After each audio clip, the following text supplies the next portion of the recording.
बिस्मिल्लाहिर्रहमानिर्रहीम अस्सलाम वालेकुम। मेरा नाम है सईद अवैस अहमद। आज की इस वीडियो में एक बहुत ही इम्पोर्टेंट टॉपिक पर बात करने वाला हूँ और ये वीडियो इस हवाले से भी इम्पोर्टेंट है क्योंकि आज हमारे यूथ को कोई कोई प्रॉपर गाइड करने वाला, उनकी प्रॉपर काउंसलिंग करने वाला कोई नहीं है। ना हमारी जो तालीमी इदारे हैं, ना उनमें कोई प्रॉपर काउंसलिंग की जाती है, ना ऐसा कुछ इंस्टीट्यूट्स मौजूद हैं जो कि हमारे बच्चों की प्रॉपर काउंसलिंग करे। अगर हो भी तो इन तक एक्सेस जो है वो काफ़ी मुश्किल हो जाता है।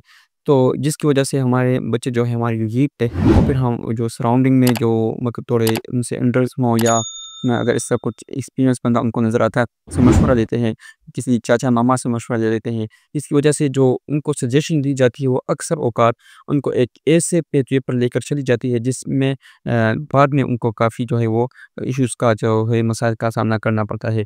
भले वो एक्सपीरियंस ही क्यों ना हो, वो उससे जो सजेशन लेते हैं, वो उससे मशवरा लेते हैं। तो लाज़मी तो नहीं है कि जो बंदा एक्सपीरियंस हो, वो इसी फ़ील्ड में जो इसका डिज़ायर्ड फ़ील्ड है। लेट्स सपोज़ एक स्टूडेंट है, जो है वो आगे किसी मतलब मैट्रिक एफएससी का स्टूडेंट है, वो आगे किसी चीज़ में जो है वो एडमिशन लेना चाहता है, वो अपना करियर बनाना चाहता है और वो किसी जो है एक्सपीरियंस बंदा जो है वो मशवरा लेता है या उससे कोई एल्डर हो। तो लाज़िम बात तो नहीं है कि वो जो एक्सपीरियंस बंदा है या जो इससे जो है वो एल्डर है, तो वो लाज़मी इसी एजुकेशन की फ़ील्ड में ही जो है उसका एक्सपीरियंस हो।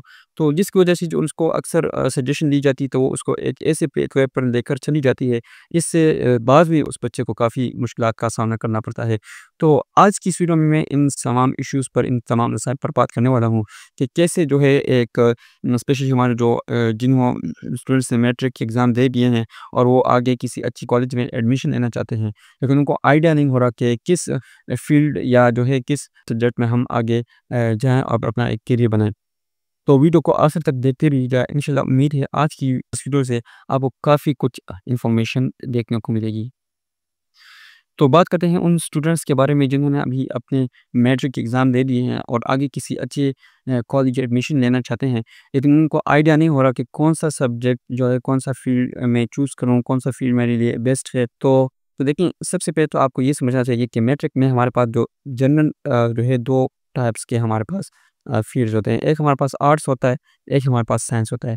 बल्कि अगर मैं ये कहूँ कि तकरीबन आज का तो मतलब तकरीबन सारा साइंस ही है। आर्ट्स तकरीबन बहुत रेयर केस आपको देखने को मिलेगा। तो हम बात कर लेते हैं साइंस की। क्यों? तो साइंस में भी आप फिर आपके पास जो है वो 2 सब्जेक्ट्स आ जाते हैं। एक हमारे पास जो है वो बायोलॉजी आ जाती है, दूसरा हमारे पास कंप्यूटर साइंस आ जाती है।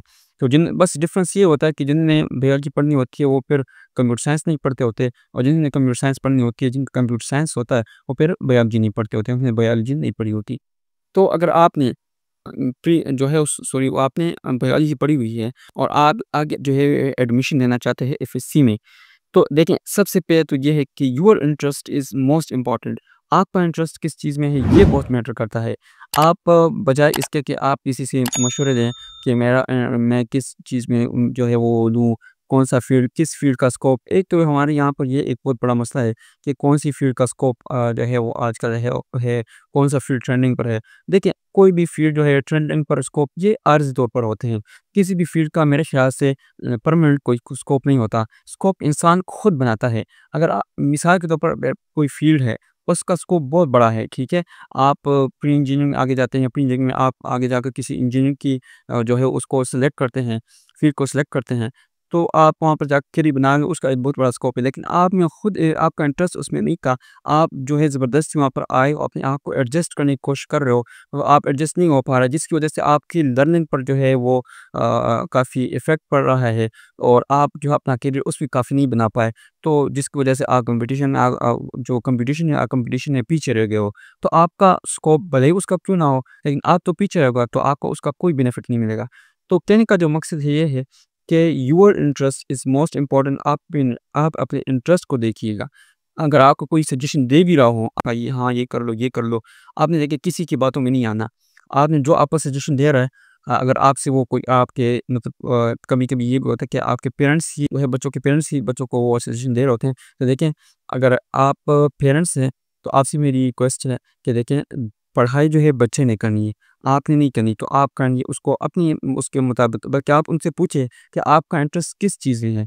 तो फिर आप उस हिसाब से आप सजेशन दे सकते हैं। और अगर आप एक स्टूडेंट हैं, तो आप जो है अपने पेरेंट्स को समझाइए, अपने जो एल्डर्स हैं उनको समझाइएगा कि देखिए आगे पढ़ना मैंने है, तो मेरा इंटरेस्ट इस चीज़ में है, तो मुझे अगर मैंने अब बाकी अगर आप वहाँ पर चले भी जाएँ, तो मतलब फ़ायदा नहीं होगा उसका, ठीक है? तो आप एक प्यार मोहब्बत से समझाएँ।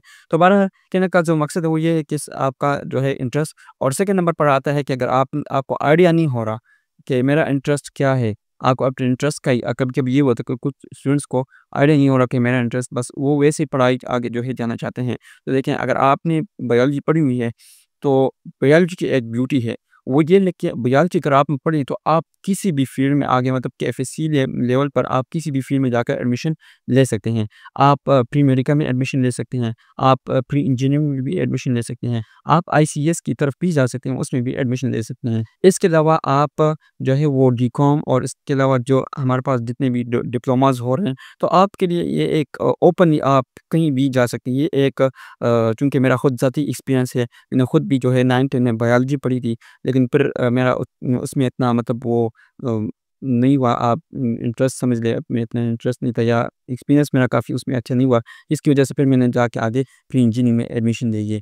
तो एक तो ये है कि अगर आपने बायोलॉजी पढ़ी है तो आप किसी भी फ़ील्ड में जा सकते हैं। तो ये सजेस्ट मैं यही करूँगा कि आपने बायोलॉजी पढ़ी हुई है, तो मे बी आपके जो बायोलॉजी कांसेप्ट्स हैं वो थोड़े ज़्यादा अच्छे हों, तो आप अ, जो है प्री मेडिकल में ही एडमिशन ले लें। लेकिन अगर आपका एक्सपीरियंस अच्छा नहीं हुआ, जिस तरह अभी मैंने आपको कहा कि मैंने खुद भी प्री जो है बायोलॉजी पढ़ी थी, लेकिन फिर मैंने आगे जाके प्री इंजीनियरिंग में एडमिशन ली, क्योंकि मेरा इंटरेस्ट उस साइड में था, जो है वो उस तरफ मैं जाना चाहता था। तो अगर आपका इंटरेस्ट जो है किसी और फील्ड में है, तो आप फिर प्री इंजीनियरिंग में जा सकते हैं। तो अगर आप प्री इंजीनियरिंग सेलेक्ट करते हैं, आगे आप फिर मैकेनिकल इंजीनियरिंग और इस तरह जो है वो केमिकल, पेट्रोलियम और इस तरह की इंजीनियरिंग में आप अपना करियर बना सकते हैं। लेकिन अगर आप जो है इंजीनियरिंग साइड में नहीं जाना चाहते, तो फिर आप आईसीएस भी चूज़ कर सकते हैं। आईसीएस भी एक बहुत ही आजकल एक ट्रेंडिंग है, उसका काफ़ी जो है वो डिमांड है। काफ़ी इंडस्ट्रीज़ में जो है आईसीएस जो है आईटी काफ़ी जगह पर इम्प्लीमेंट हो रहा है। तो अगर आप आईसीएस करते हैं तो आपको काफ़ी जो है ईज़ी होगा, अगर आप आगे इसमें करियर बनाना चाहते हैं तो। तो इसके अलावा जो है आप डीकॉम वगैरह भी आपके पास एक जो है वो हो सकता है, आप उसमें भी जा सकते हैं, और काफ़ी डिप्लोमा भी हो सकते हैं। लेकिन अगर आप डिप्लोमा करेंगे, तो मैंने आपको जनरल फीस बता दी। अगर आप डिप्लोमा करना चाहते हैं, तो डिप्लोमा में आप मैकेनिकल डिप्लोमा कर लीजिएगा। मेरा जो है मेरा ज़ाती तौर पर भी इससे काफ़ी इंटरेस्ट था, किसी वक़्त में करना चाहता था, लेकिन फिर कुछ वजूहात की वजह बिना पर मैं नहीं कर पाया। तो आप जो है उस मैकेनिकल इंजीनियरिंग कर सकते हैं। एरोनॉटिकल इंजीनियरिंग मेरा खुद ज़ाती इंटरेस्ट था, बट वही बात है, कुछ वजूहात के कारण पर नहीं जा पाया। लेकिन आप जो है वो एरोनॉटिकल इंजीनियरिंग भी जो है, और एरोनॉटिकल डिप्लोमा भी कर सकते हैं। इसके अलावा जो है अगर आप इस तरह मेडिकल की फील्ड से ही अगर आप देख लें, उस तरह काफ़ी सारे डिप्लोमास है। नर्सिंग का डिप्लोमा अक्सर करा रहे होते हैं, ठीक है? और इस तरह जो है लैब टेक्नीशियन के छोटे-छोटे डिप्लोमास करा रहे होते हैं, ठीक है? तो आप वहाँ पर भी एडमिशन ले सकते हैं। तो ये कुछ बातें थी जिनके बारे में सोचा आपके साथ डिस्कस कर लूँ, क्योंकि काफ़ी स्टूडेंट्स की जानिब से ये क्वेश्चंस राइज़ किए जा रहे थे, और ये इश्यूज़ पेश आ रही थी, इसकी वजह से वीडियो को बनाना लाज़मी समझा। उम्मीद करता हूँ आज की इस वीडियो से आपको काफ़ी कुछ सीखने को मिला होगा। इसके अलावा अगर आपकी कोई ये क्वेश्चन है, आपकी कोई क्यूरी है, या कोई सजेशन लेना चाहते हैं, तो नीचे कमेंट बॉक्स में अपना कमेंट ड्रॉप कर दीजिएगा। इंशाल्लाह I will be do my best, और जितना जल्दी हो सके मैं उसका रिस्पॉन्स करूँगा, और आपकी जो क्यूरीज़ है जो उनको इंशाल्लाह रिज़ॉल्व करने की कोशिश करूँगा। मिलते हैं एक नेक्स्ट वीडियो में, तब तक अपना बहुत सा ख्याल रखिएगा। अल्लाह हाफ़िज़।